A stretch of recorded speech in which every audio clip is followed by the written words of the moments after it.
cœur versus mental. Quand on parle justement du mental, il faut bien comprendre que ce n'est pas l'intellect. Donc, c'est la conscience.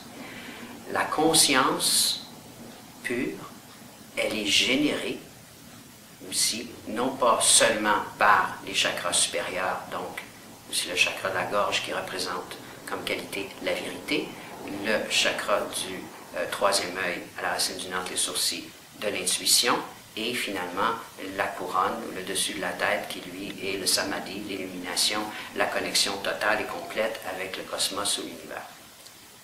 Donc, tous ces trois chakras supérieurs doivent être supportés par le cœur.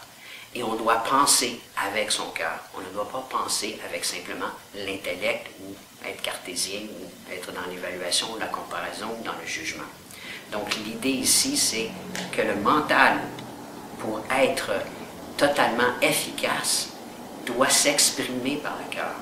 Donc l'aspect de la compassion doit être toujours présente, puisque c'est celle-là qui nous humanise. Si on ne reste pas appuyé sur le cœur, si on n'est pas dirigé d'abord aussi par le cœur, automatiquement, même si on devient très spirituellement éveillé, très spirituellement conscient et que tout ce réseau d'énergie est équilibré, nous pouvons aussi expérimenter un détachement du monde, puisque nous allons pouvoir observer que l'humanité elle a tellement de mauvaises expériences à offrir, il y a tellement de douleur, de misère autour de soi, que si on est complètement dans le spirituel, en restant détaché de l'aspect cœur, à ce moment-là, on doit se retirer de la vie, on doit s'en aller dans des cavernes, on doit aller dans des retraites. Donc, on ne peut plus comme supporter, si on veut, la relation avec l'humanité.